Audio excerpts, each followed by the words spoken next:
You're listening to Across the Pondcast. Cybersecurity rants and war stories from both sides of the Atlantic.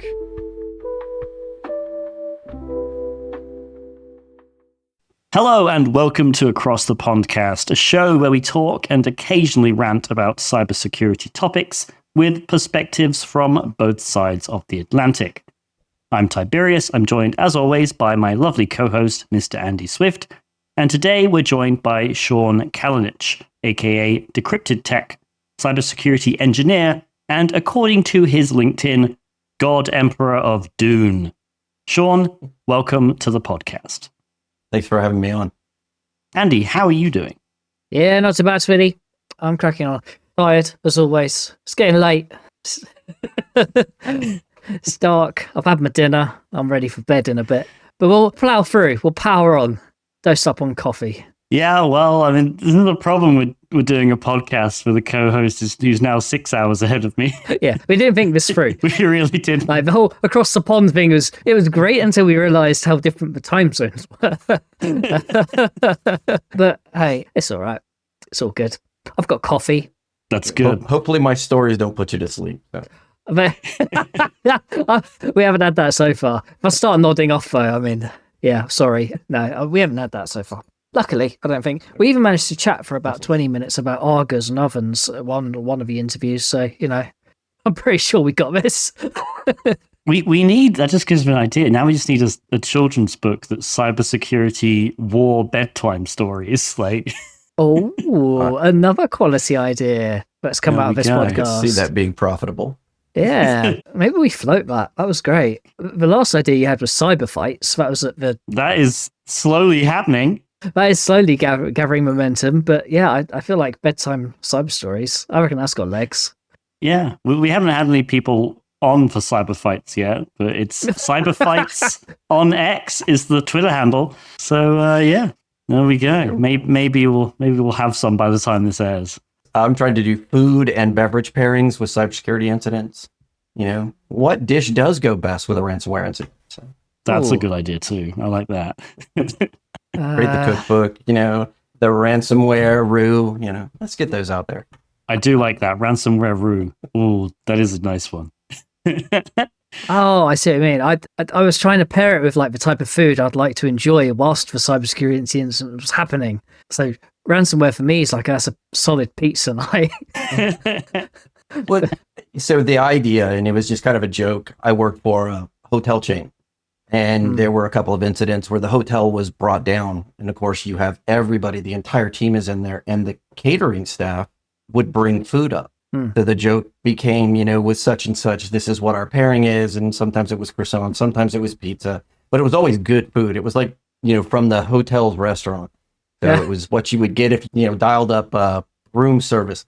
But it just became the joke. You know, it's like, what's on the menu for today if we had a network outage or if we had, you know, a cybersecurity incident. So it was kind of funny.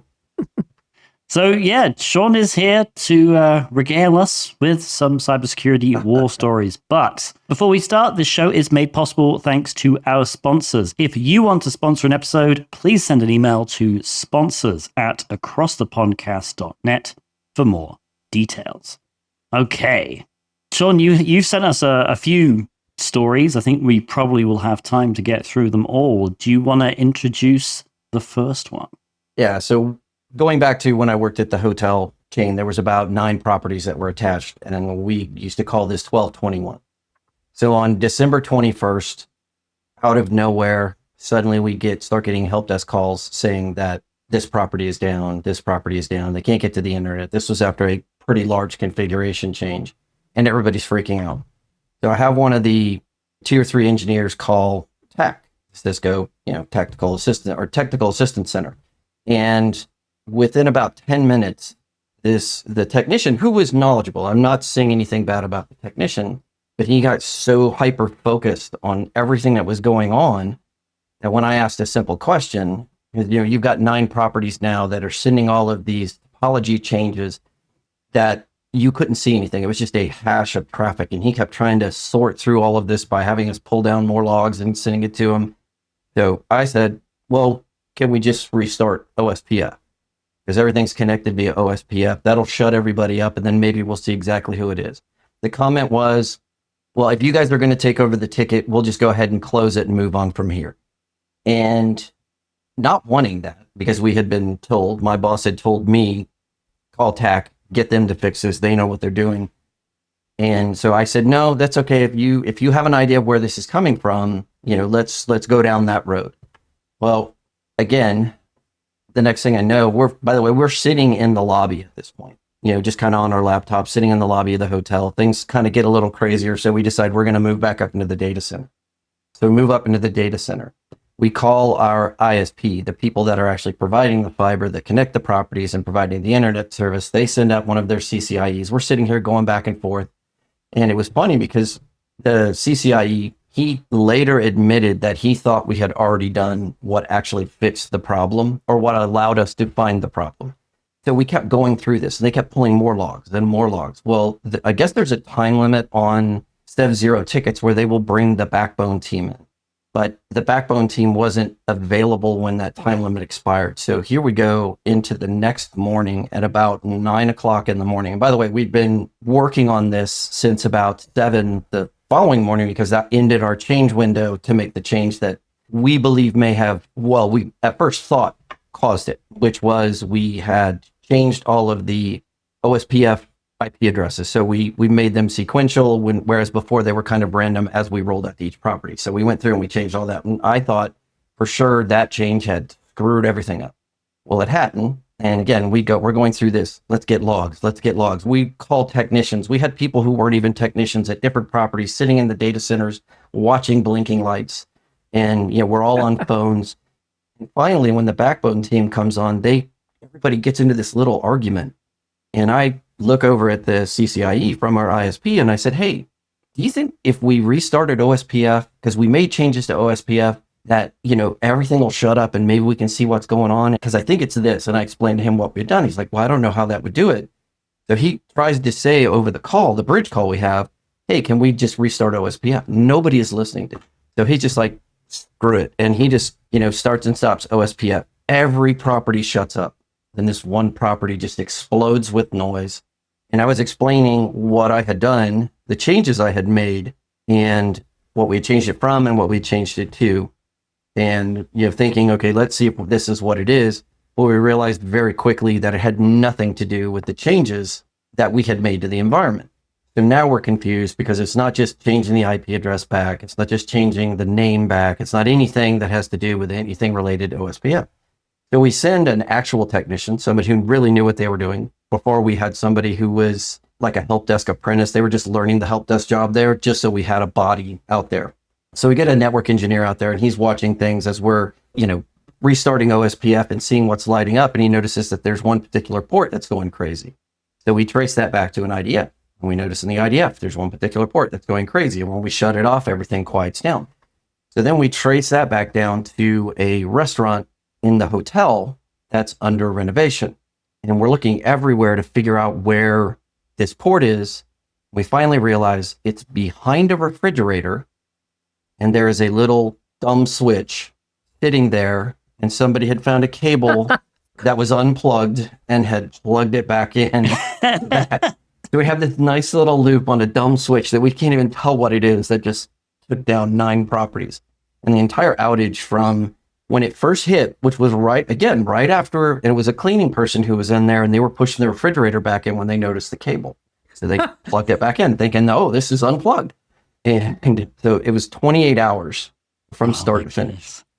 And then we had to write everything up and we had to make sure, because we made a lot of changes to try and force traffic out and do things like that. So we had to roll all of those back and then we had to document everything. So I think I left to go to work in the morning and, it was like 4 o'clock in the morning when we got there for that change. I think I ended up getting home like 39 hours later after everything was said and done and cleaned up. And they were like, well, would you like a room at the hotel? And I'm thinking, yeah, no, I don't want to stay here. I just want to go home. And we'll talk to you guys later. I guess working in a hotel, it sort of lends itself to out of hours work, right? I mean, if you need to go have a little lie down. Every now and then during hurricanes, things like that, they would have staff that would stay on the property and they would allow their family to come out. Yeah. So And of course, we had different emergency stations and things like that. But it wasn't often that I would agree to stay in the hotel. Like, even if we had an overnight change, I would just ask for myself and the people that were responsible for the change. We left early and then we showed up. Most of the time, it was between 4 and 7, which if you've ever tried to replace core switches, we're talking Catalyst 6500s with Nexus 7000s, and you're trying to do all of that in a 3-hour window. It is I recommend it for everybody because, it'll teach you a lesson in preparedness. Because if everything is not prepared, you're not getting it done. I'm just wondering, like, what was the switch doing behind the refrigerator? And then secondly, what was the switch for? That's just it. We never were able to find out who brought it in and what it was for. We just know it was this little Netgear 4-port switch.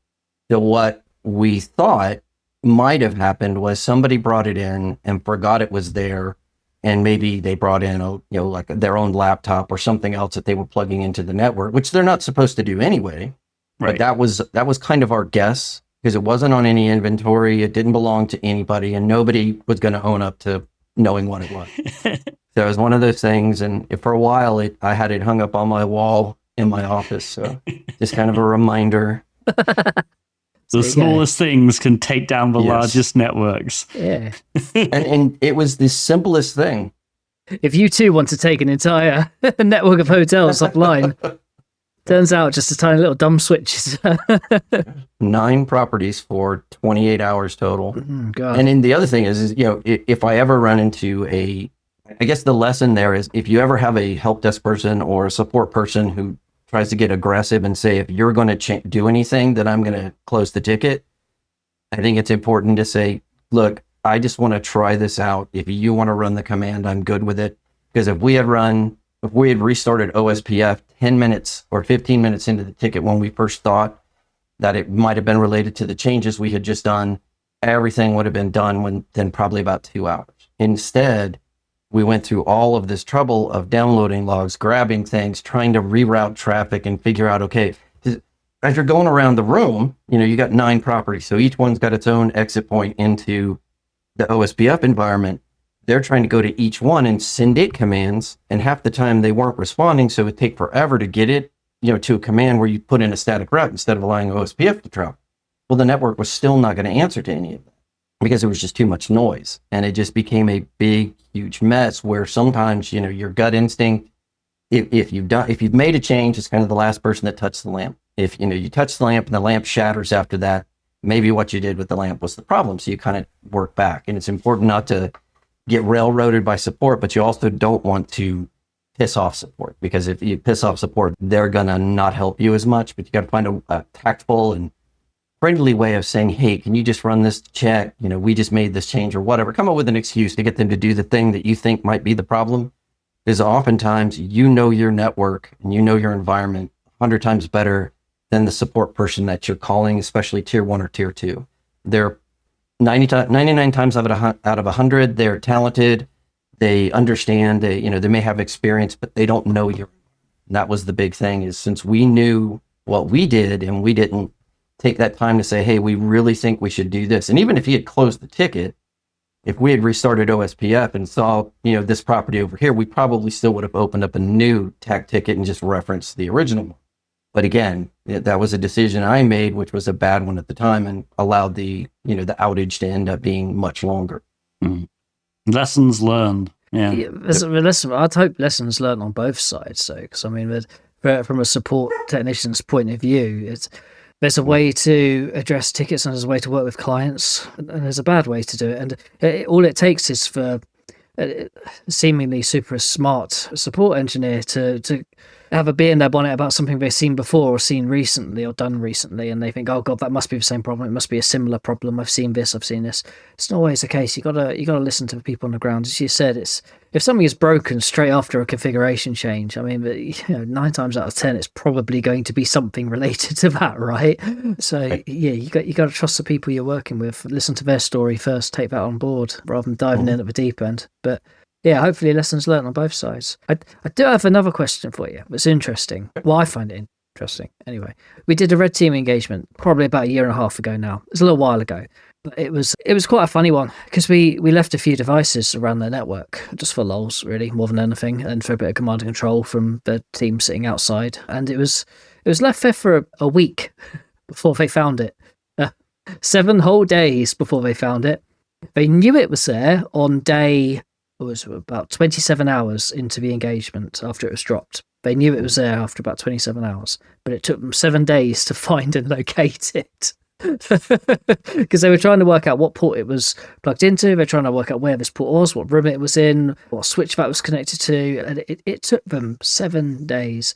So yeah, first of all, kudos for finding a weird switch in a couple of days. But how on earth do you work through that process, like working backwards? That's horrific, surely. For us in particular, we had a network map, so we knew every port that was in any of the switches where it went to. So, for example, when you dropped off of the OSPF network into a property, you had either a Nexus 7K at the 3 large ones, or you had a smaller, Catalyst switch at one of the smaller ones. So from there, we had everything mapped to the different IDFs, and then inside each one of those, we had those mapped, and we had a static or paper map if we weren't able to access the system. But we also used, at the time, a combination of ISE and SolarWinds. So that, when we mapped out our hotel properties, we knew exactly where each thing was supposed to be, which was what was so surprising about this, because on the map, we had that port as supposed to have been closed and no longer in use, which means that, and again, it was under renovation. So I think somebody provided us with changes before changes were done, and then that got updated. The network team worked with what we called the facilities team in order to update changes that were happening to the facility. So somebody did something with the plant, somebody did something with the air conditioning. If a sensor was moved and it needed to be moved from switch A to switch B, then we would do that, and they would let us know what the proposed was and what the completed was. If we got something that said it was completed, we don't send network engineers out to check every restaurant to make sure if you had a cash register there and now suddenly you have a wine cooler or a small beverage refrigerator, we don't necessarily have the help desk or the engineers going out and checking that all the time. So we relied on the facilities people to do that, but we really did try and keep up on any move ads changes, especially since our 3 major properties were convention properties, and those were constantly in flight. So if we didn't know where ports were, what wireless access points were in play, all of that, we could get very quickly in a situation where we're not providing what we're supposed to a customer. We maintained that there. In a lot of other environments, I see where they have no idea what their VLANs are, what ports they're attached to, where they have trunk VLANs or anything like that. So it becomes it's a little bit of a pet peeve of mine. Like even in my home network, I have 2 multi-gig switches, and I know what's in each port, what VLAN goes into each port, and where each cable run through the attic in the house goes, and to what access point. So it's especially after that day, that's kind of been, cemented in my mind, know where all your stuff is. And again, I go back to, we don't know why that was there. We don't know who it belonged to. We know that run was supposed to have been a cash register. So what I'm guessing is somebody at some point bought a switch, Amazon, Best Buy, wherever, put it in place. And when they came in, they may have had their laptop sitting there and they were watching TV, on the laptop, watching Netflix, Hulu, whatever. But we don't, again, that's a guess. We don't know why it was there. My more suspicious mind worries that perhaps it was a different kind of device and somebody was trying to do something nefarious and maybe it didn't work out for them, like capture credit cards.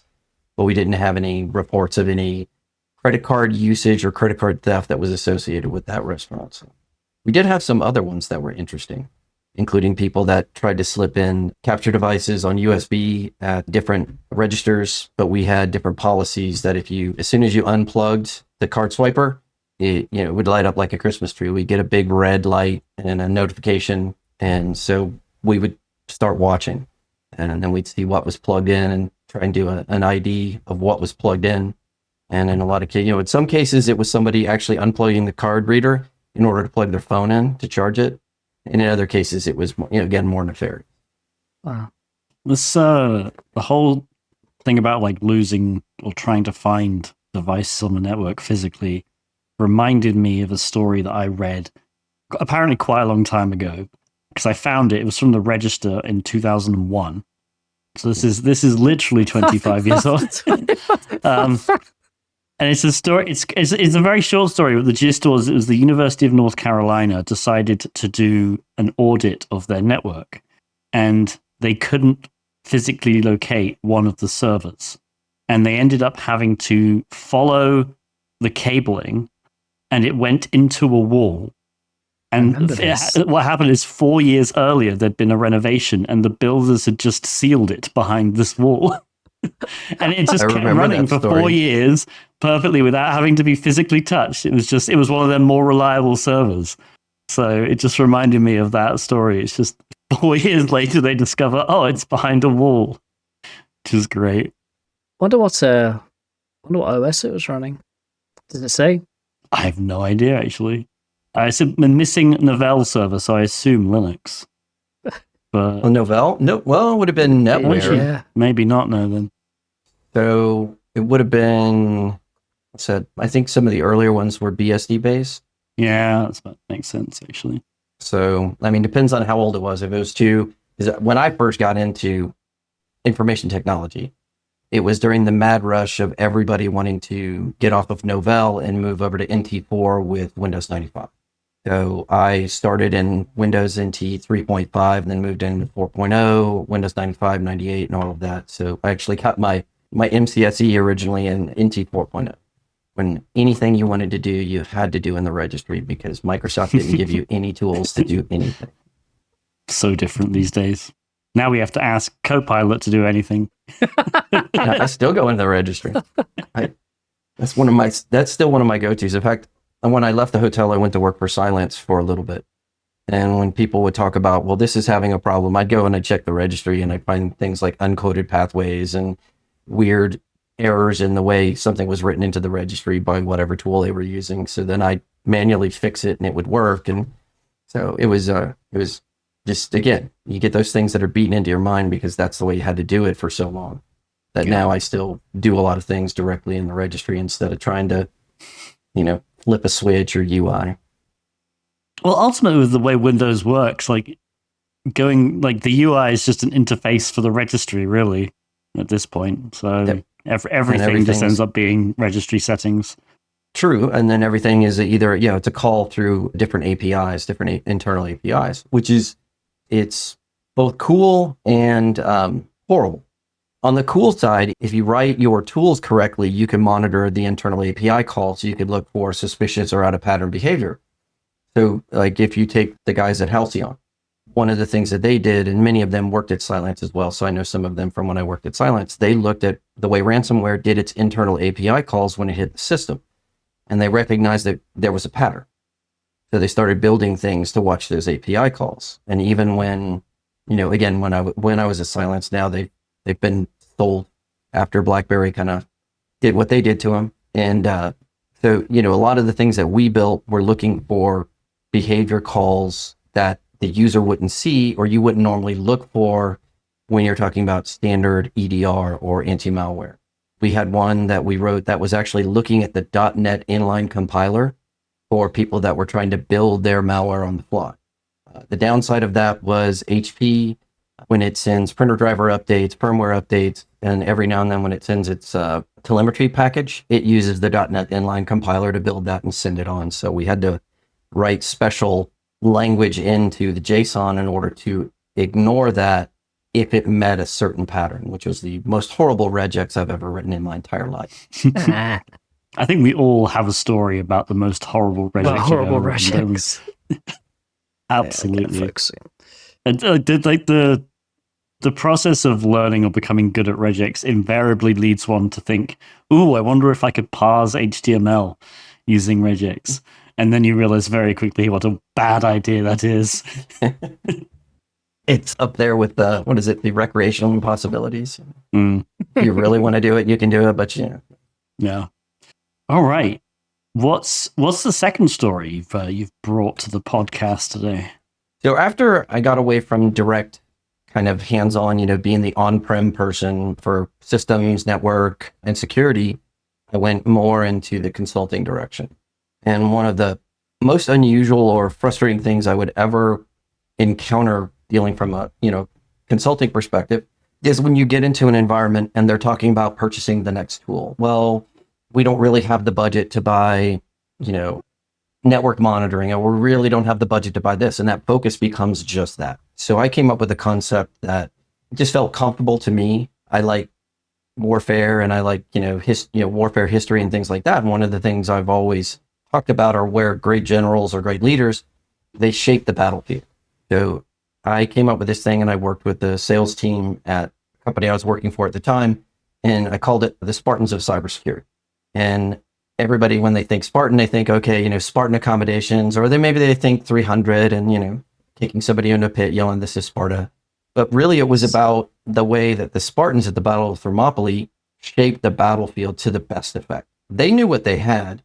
They knew how they could best use it. But by shaping the battlefield and basically forcing the attacker into a certain area using those limited resources that they had, they, did exactly what they set out to do. And you can do that in almost every environment. I will, add that caveat and say almost every environment, because I have encountered a few that are sitting in a certain DNS registers environment that you really, there's not much you can do because none of the controls are exposed to you. But if you can get somebody out, even your basic Office 365, Microsoft 365 tenants, you can shape and remove these little avenues or windows in the same way you would shape a battlefield without needing to buy the next product. There's still a lot you can do. Even if you're on-prem, there's still a lot that you can do without needing to worry about, that fear of missing out or the FUD that you might get in your email saying, "Are you protected against nation state AI ransomware for your refrigerator?" It's the crazy stuff that comes in, and you start talking to somebody about creating a better and more efficient cybersecurity posture, and that's almost where their mind goes to. I've got this EDR, I've got this tool, and it's that those tools, instead of being a conversation more about what you can do kind of logistically with what you have to get the most value out of that. Squeeze the value out of everything you have before you look to get the next bigger, better thing. And then you're gonna compare that to where you realistically sit in the threat landscape. Because if you're not a target for China or North Korea, you don't necessarily need to worry about that next generation of malware. You might want to worry about it in 10 years as it becomes more of a commodity piece, like ransomware when it first started out. Now we have some commodity style ransomwares, but each one's going to evolve. You look at where you are you a target? That's your exposure. And then what can you do with what you have to limit that exposure? Because most small to medium sized businesses, they're not a big target. They're more at risk from a drive-by or the IABs, the initial access brokers that are out there just looking and poking at everything they can. And that's where they get compromised. They get popped by that person, or they get hit by one of the social engineering fraudsters that come in, and they don't have, I come in for an IR, and I can see the tools that they already had in place that aren't properly configured or configured to best effect to prevent exactly what happened. And that to me is one of the saddest things. I don't fault them because they don't know what they don't know. And when you're bombarded with all of this doom and gloom, about the next big thing. And, you see articles on the web constantly about how attackers are now AI enabled malware. And it's like, they're not wasting time on that. They might be tinkering around with it in the same way most cybersecurity professionals are tinkering around with it.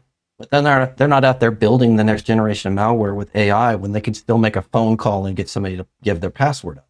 Much easier, much simpler, costs them less. And for them, it's a cost to benefit analysis too. Most of the time, attackers are better business people than business people. And it's kind of crazy that they make better use out of their tools than you see a lot of businesses do. But they also probably don't get the same marketing that most businesses do, which is full of, FUD and FOMO.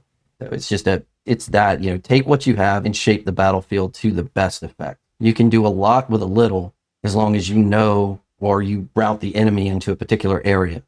And that's one of those big things that I don't see a lot of out there. And again, it's mostly in small to medium-sized businesses, but I've also seen it in larger businesses.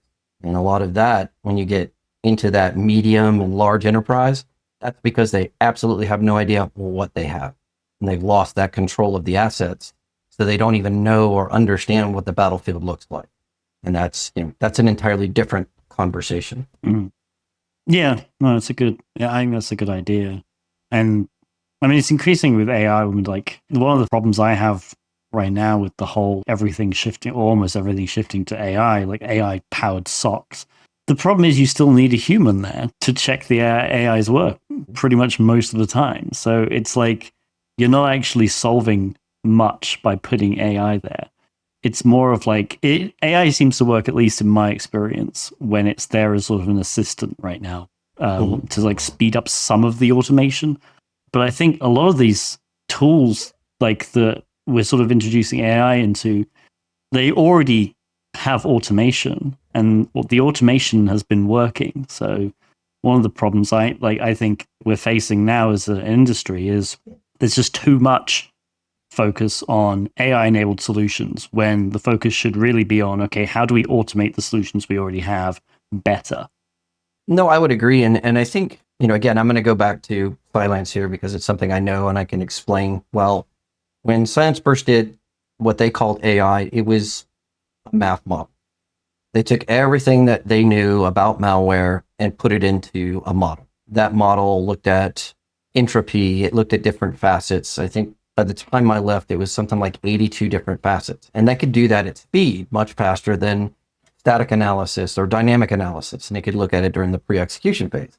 If there was a statistically significant likelihood that this was a malicious program, it could stop it in pre-execution.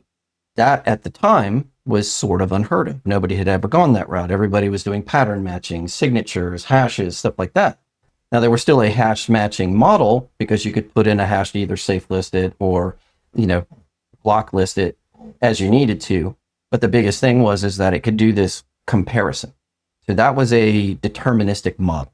And it determined this is this. If you ran the same program through 10 times, if you mutated it, anything like that, it would still determine that it was malware based on all of that. Then they added in things like looking at behaviors. What is it doing? So that made it even more deterministic. But when we get into these Gen AI models, they have a deterministic data set, but their output is non-deterministic, which makes it difficult because if you ask it the same question over and over again, you are likely to get slightly different answers and sometimes significantly different answers. So if you put these challenges or problems through, it may not always give you a definitive answer. So there is a movement, and it happened much quicker than I thought, although now we're starting to get away from it again because I have a theory pretty much about everything. But there was a move, and it was, what was it? I want to say it was 3 years ago. Everybody suddenly changed from let AI do everything. AI can replace your employees to treat AI like the intern. And then within about a year and a half, that conversation shifted back to let's stuff AI into everything. And I believe that's because, again, my theory, my personal opinion on this is when the bill is so big and you have to tell investors and you have to tell people that in order to maintain confidence in your company, you need to show that it's being utilized, that it's being used, even if it's just, again, if I get AI in Paint and I want to draw something, and I'm like, that looks like crap, and I click AI, the Microsoft can say, oh, somebody used Copilot in Paint. That goes on their usage charts. It's like when you deal with modern media, they've gotten away from positive and negative feedback unless it's in a particular focus group. If it's the general social media platform, it's all engagement, whether it's good or bad. Take a point to that and say, look, people are talking about it. We have engaged them on the subject. That's kind of become usage for AI for a lot of platforms. That feeds into that FUD and FOMO loop, and you see the marketing message that's out there. If you don't learn AI, AI won't replace you, but a person who knows how to use AI will.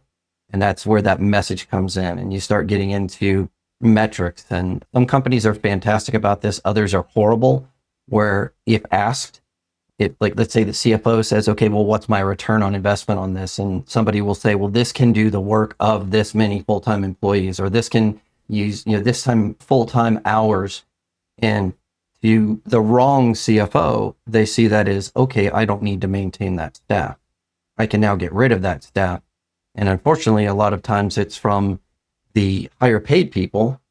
So now you've got AI taking over your more experienced employees, and there's nobody to kind of train the interns up, or they do the opposite, which is just as bad. They get rid of the interns and there's nobody to move up and take over for the experienced employees when they eventually leave or retire out of the system. So it's a really kind of an ugly feedback loop.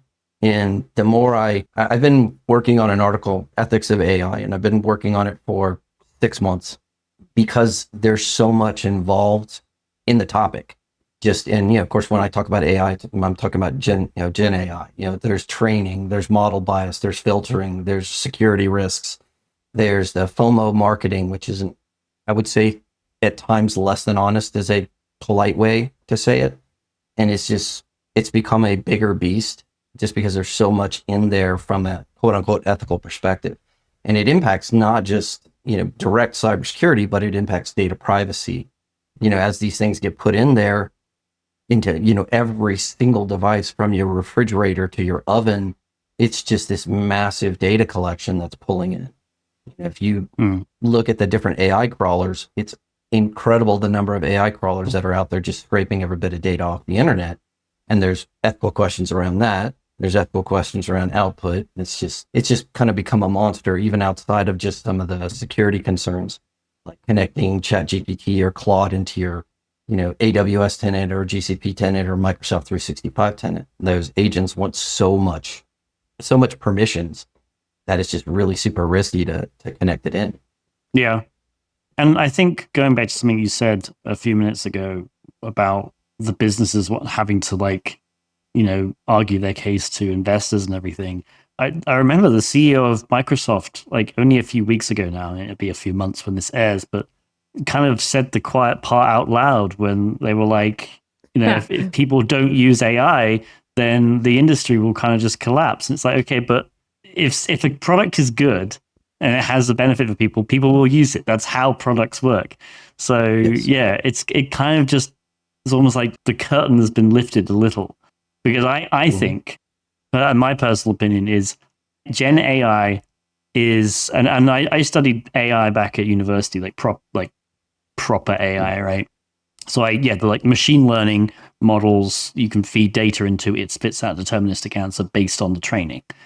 Gen AI, I think, is very, very good, ironically, at doing sort of the more creative stuff, rather than, which requires it to be, non-deterministic. So it's very good at doing that. It's also very good at natural language processing, which I think is so using it as an interface to deterministic programs, I think might be where we go. There's obviously still issues with that because of hallucinations and getting it to realize it needs to use a specific program. But I think that's probably where I'm at, where I think AI is going to go. But yes, Andy, I think you wanted to say something as well. So many things. I feel like I've covered a lot of ground in the last sort of 15 minutes or so. There's so many things to pick there, and some of the things we're working AI into, I can't help but think half the time when I see it, we've already solved that problem via something else that just doesn't require this to need or require some form of language model in the back end of it. We've already solved this problem via APIs and services. It just has to do one thing, spit out another thing. Why do we have to have this fucking fuzzy thing in the middle that may give you the same answer several times over or not? It's kind of, it just feels like we're plugging it into everything where we've already solved a problem with that. I was on that point very quickly, because I don't want to interrupt you that much. No, go for it. On that point, I mean, right now, as we're recording this, Claude Bot was released about a week and a half ago. And I saw someone write that they had their Claude Bot message them in the morning when they wake up to tell them what the weather was going to be. And it's there are so many apps on your phone or on Alexa that you could literally do that with already. Why are you using AI, generative AI, to do this? Yeah, its use case just seems all over the place in the things it's been integrated in, and it's really hard to take it all seriously. So that goes back to something. Gen AI is a solution that doesn't have a problem. Yeah, and I think that's one of the biggest things. And when you mentioned the CEO of Microsoft making his statement, I actually thought you were going to mention the one, please don't call it slop. So, right. I don't know if you've seen the image I have, but the slop must flow. But in respect to that, when he's saying, somebody needs to do something big with this, it's because there's no definitive use case for it. There are smaller sort of tangential use cases for it, but there's nothing when VR first came out, going back on a little anecdote, DecryptedTech actually used to cover consumer electronics. So I did high-end gaming and overclocking hardware. So I got a lot of the VR stuff. And one of the things I said with VR and AR and all of that was until they had a big game, a big use case for it, it was going to always be a niche product. The nice thing about VR is it doesn't cost billions of dollars, to build, and it doesn't cost billions of dollars to operate. So it can maintain a niche product. I've had multiple VR headsets. I'd like them every now and then. I'll throw them on and play a game for about an hour, which is about as long as I can take it. But there's still not a huge use case for it. The metaverse failed. Anybody who's tried to create this universe that you just throw the headset on and you walk around like that, it's failed miserably because for the most part, people don't have a problem with, doom scrolling, but they still want to have human interactions. And, when you're on social media, if somebody's being a jackass, you can block, mute them or whatever, you just log off. When you're in, the VR world, there weren't as many safety settings or guardrails. So it became, there was a very negative kind of cloud over it almost immediately. And it just didn't get the acceptance that a lot of people did. So now you're talking about Gen AI, and it's kind of the same thing. Like you mentioned, somebody who programmed a Claude bot to tell them what the weather is in the morning. Look out the window, check your Alexa, pick up your phone. But there was somebody else who did that where he set it to text it was either his girlfriend or his fiance, good morning in the morning and good night in the evening. And now this thing is having these full-blown conversations with his, girlfriend or fiance. That's creepy. That's creepy as fuck. See that? Yes, it's creepy and potentially problematic. But the thing is that he gave it access to his Signal account. Yeah. So that means that potentially could leak all of his message, start messaging other people. It's these little things where people are doing things that make no sense. It's like you have 1,000 different ways of doing that, but now they're putting tools that don't really have good guardrails in place and attaching them to other things. You've been to DEF CON a few times. There was a great talk, not the denial service dog or the war kidda. That is still my favorite talk at DEF CON. But this one was called the Internet of Fails, where they went and they actually looked at breaches that had originated from Internet of Things devices brought into corporate environments. And the worst one they found was an internet-connected egg tray because somebody had put a smart refrigerator in an office building and connected it to the admin Wi-Fi. Oh no! We've gotten around that, and there's these segmentation for IoT stuff, and most businesses, not every, what a favorite comment of that was, do you want to be the guy who has to tell the insurance company that you got popped because you put a smart light bulb in? But I'm seeing people do worse now with these AI agents and, things like Claude bot. They don't care about it, or it's either they're unaware or they don't feel it's going to happen to them, because who's going to want to take their stuff without understanding the risks? And then of course the risks aren't properly communicated by the companies that are doing this, except for maybe in fine print that says you should be aware of the security, implications, like Microsoft did when they tried to stuff the the toolbar agent from Copilot. They were going to throw that in there and it was going to be on, and then they said, no, we're going to turn it off. But if you look at the UI for it, if you turn it on, it actually has a little thing that just says you should be aware of the security implications of doing it. What are they? Are we properly informing the user so they're making an informed choice here? And Microsoft isn't, and most companies aren't. Same thing with the original IoT devices. You didn't know who made it, you didn't know what the firmware was in, and it spawned an entire market vertical of companies that now protect that entire side of it. And we're going to see a new vertical that's going to pop up around protecting people from doing stupid things with Gen AI or these bots or agents or whatever it is that they're throwing in there. The problem is that they're going to try and build AI to protect you from AI. So I don't think that's necessarily going to work. It's going to have to be something a little more archaic, but with the same kind of thought process, instead of just allowing a Gen AI to protect the Gen AI. AI to protect you from AI that's vibe coded by AI. That's a stack and a half to get your head around, isn't it?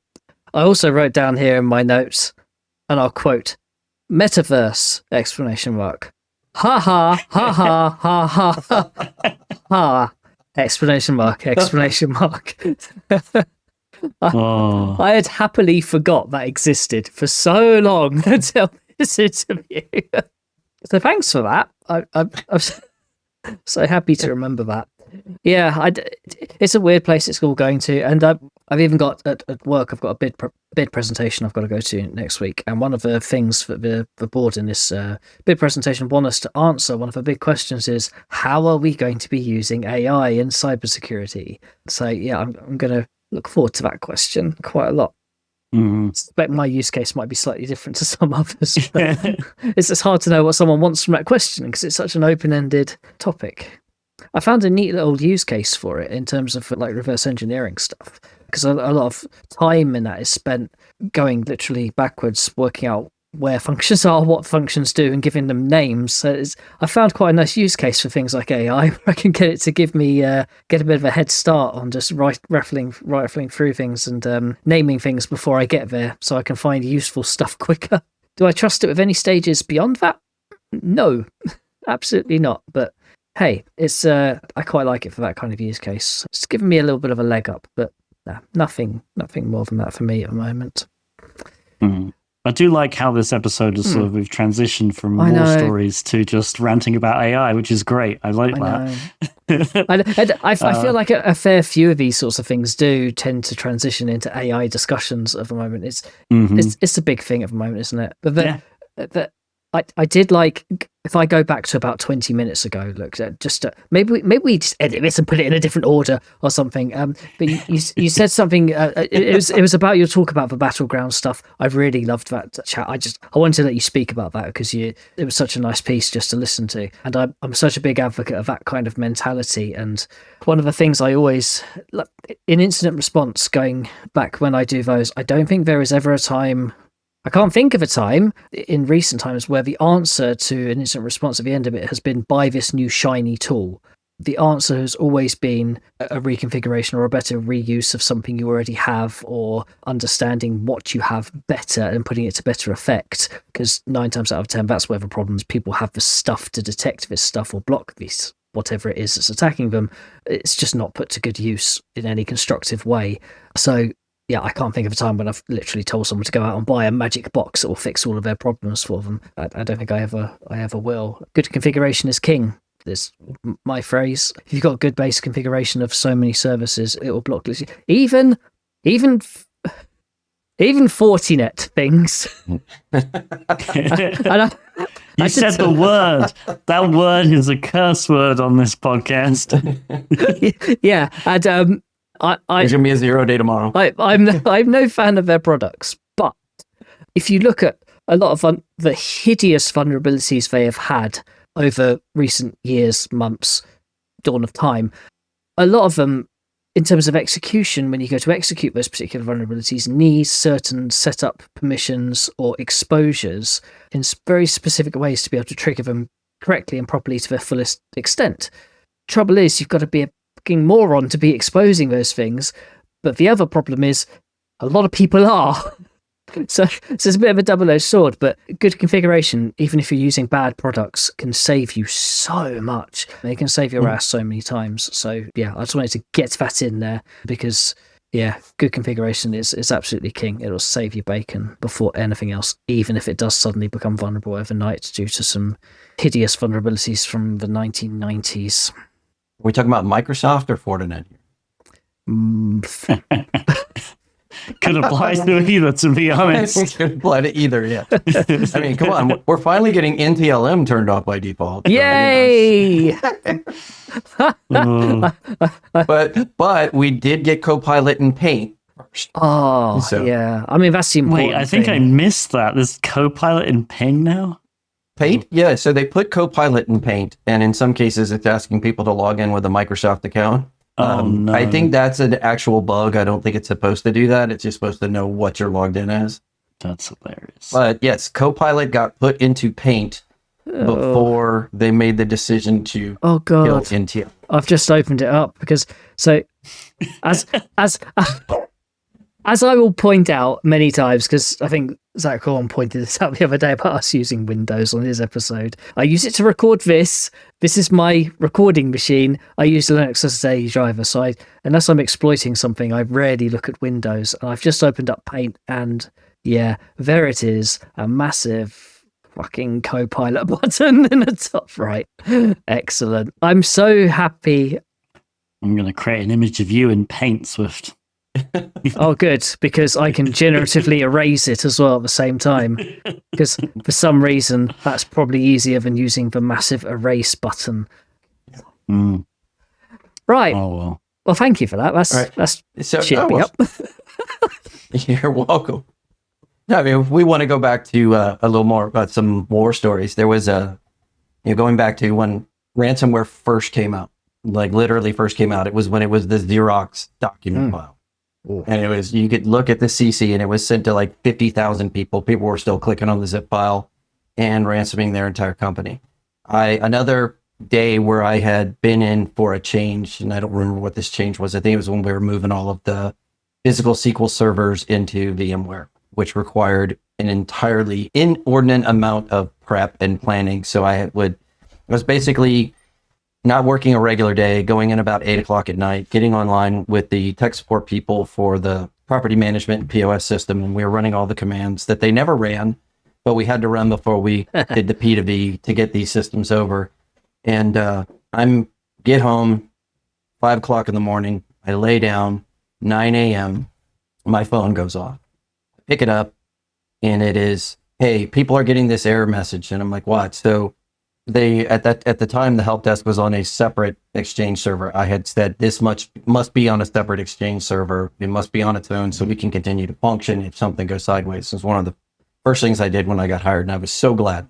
They send me this, what they're typing out, and it's basically saying this Excel file can't be opened, it's corrupted or whatever. And I kind of realized after, because I'd read about other ransomware infections, what was going on. So I said, okay, get on one of the jump boxes, go into the file share and see who owns it.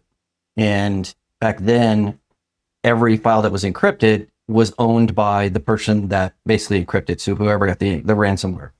So then we called that person, find out they had gotten the email. We knew it was the Xerox thing. And I said, okay, this is what I want you to do. I want you to immediately kick off the restore. This is before, the threat of document release. They weren't doing exfil at the time. They weren't calling the SEC. So they start the restore. As they're doing the restore, I'm talking to one of the other people. They've gotten into the Exchange server and they're trying to recall the message in case it's gotten to other people. And this same person tried to open up the zip file again and basically started encrypting the file server as it was being restored. And they did this 3 more times before I finally sent somebody over to take her computer away. No more computer for you. That's enough computing. I was done. I was so tired. I was like, yeah, I'm done. So you can have it back when you learn. I got yelled at about that, but I did explain when I showed them the a screenshot of the email. Her complaint was she knew it was for her because she was expecting something from somebody, and that person was in the CC. It wasn't in the from. It was in the CC. So they saw who they thought this person was, their name. And it's like, no, I know that's from them. I'm like, did somebody else send it to them? Because this isn't that document. Was it coming from Xerox? Do you think they would have sent a contract to book 100 rooms at the hotel to all these other people? There's like 300 people in the CC. And finally, the CFO is like, yeah, I think you got this one covered. No, I wasn't getting yelled at anymore. Legend has it she still hasn't been allowed back in front of a computer. Pen and paper for you. Yeah, we disallowed zip files, and I went and we bought a Kiteworks. If you're familiar with Kiteworks, we used that because it was PCI, HIPAA, was everything compliant. So we could set up all the PCI policies, and if anybody needed to send information in there, and then you mentioned that IRs don't always say buy the next big tool. We had no DLP. We had nothing to monitor for PCI stuff, but I had been wanting to get it because I knew we needed it, and I had nothing that would cover it. This was before everybody moved to the cloud, so there was no Purview, there was no DLP and MS365, so it's all on-prem. And I did get permission to get, this is back when Symantec, they gave Veritas back Insight, but they kept the DLP piece. You had to buy it from both companies.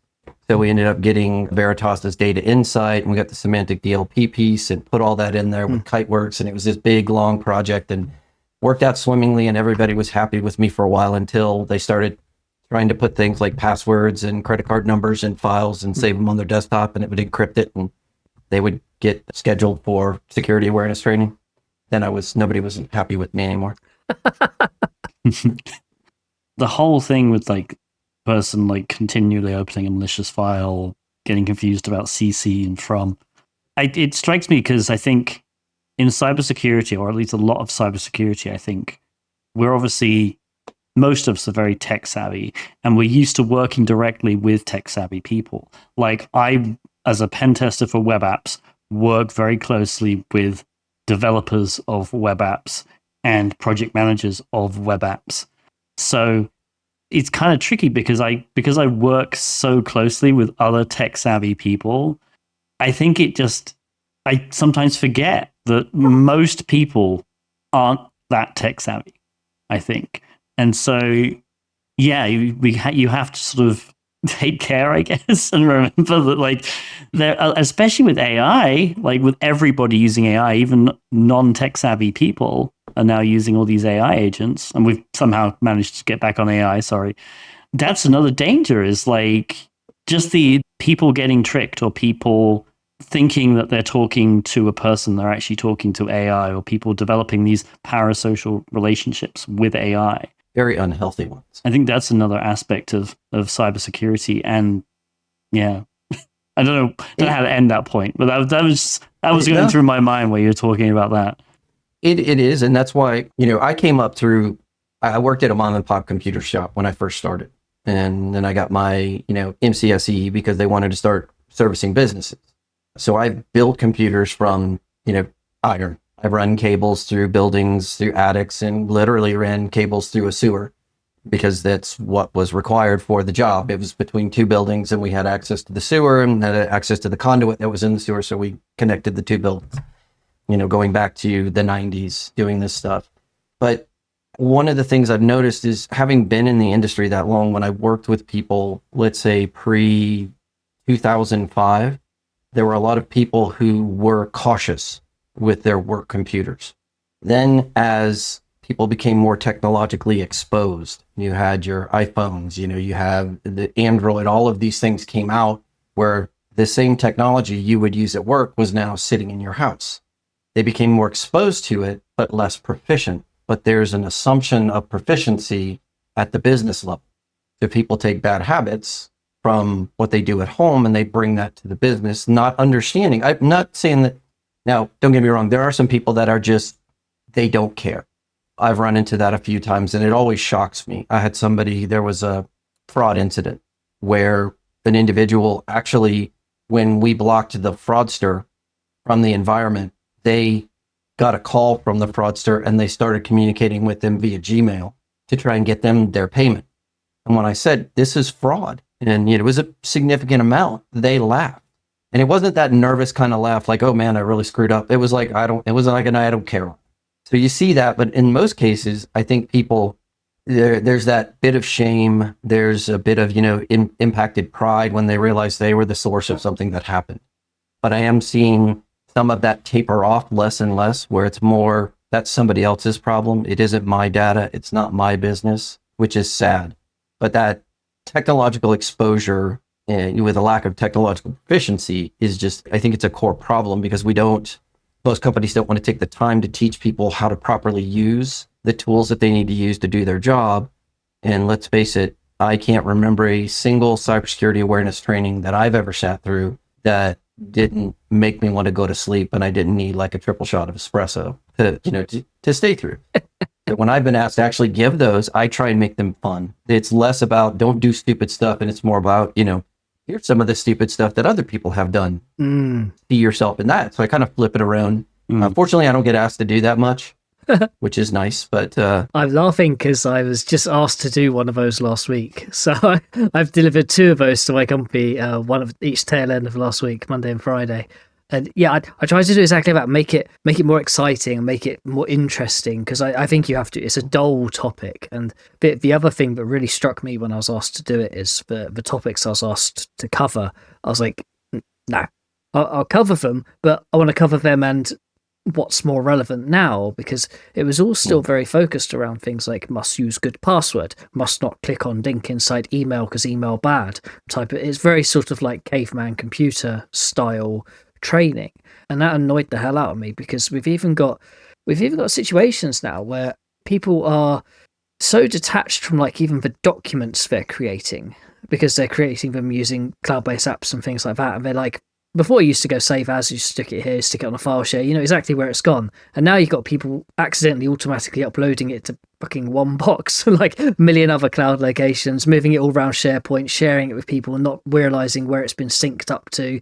And then, sorry to drag AI into it again, but we've now got Copilot inside organizations. And I don't know if you've done a pen test recently, but a really fun thing to do if you get hold of a user account is just to open up Copilot and ask it for stuff that might be sitting around SharePoint. Like we had a test not so long ago where we asked it to find other instances of pen test reports around SharePoint that have been found recently, and it comes back and it goes, well, here are 4 different pen test reports from the last year, and like, oh, okay, well, what's the context? What were the findings of them?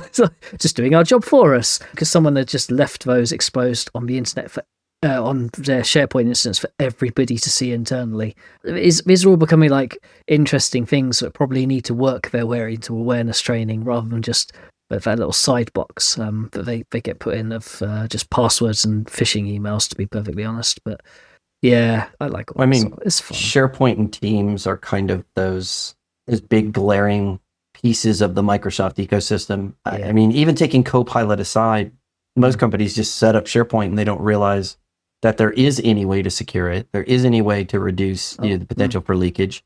And then Microsoft goes and takes some of the best tools for it and decides to throw it into another SKU. So now you have to get advanced SharePoint in order to protect it the way that you should be able to protect it out of the box.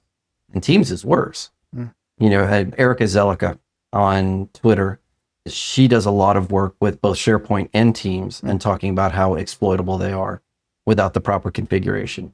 And you know, I'm seeing a lot of, it kind of tapered off. Microsoft did a fix after there was a bug. You know, you mentioned 1990s. There was like a bug that had been out there for 5 years, which would allow people to impersonate users because they could change the name, even though it was a different, you know, account name.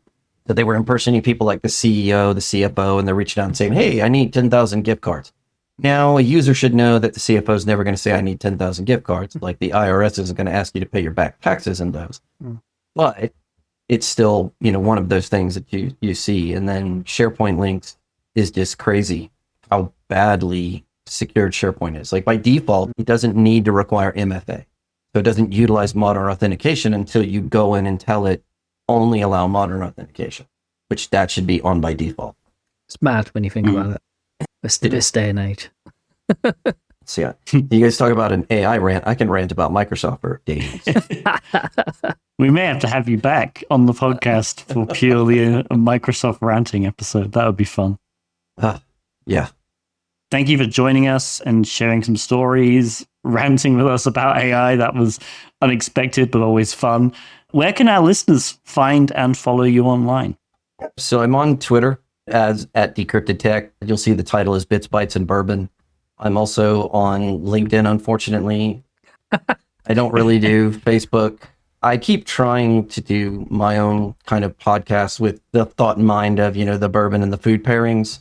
That's Bits, Bytes, and Bourbon on YouTube. There's 3 episodes that are now over a year old, so that'll give you an idea how I got a little bit of imposter syndrome on being the lead behind that. So hopefully I'll get back to that. Just creating, I started it with DEF CON 2 years ago, where I created 3 drinks just to go out to DEF CON. And that was kind of the interesting piece about it. But hopefully I'll get back to that. But you can find those 3 episodes on YouTube. And then, of course, I'm most active on Twitter. LinkedIn just makes me sad these days. So LinkedIn makes everybody really sad. Yeah, it does. Oh. It's amazing how toxic positivity can do that to you. Mm-hmm. There is a LinkedIn for all your Claude bots as well. I saw that the other day. That was pretty cool and special. Cool. cool in quotes. Yeah. Yeah. think special covers it. Yes. And on that bombshell. Yes. Well, thank you for listening. I've been Tiberius. He's been Andy Swift. We've been joined by Sean Kalinich, and this has been Across the Pondcast. You can find all of our social media links in the episode description or on acrossthepondcast.net, and we will see you next time. Bye. Bye.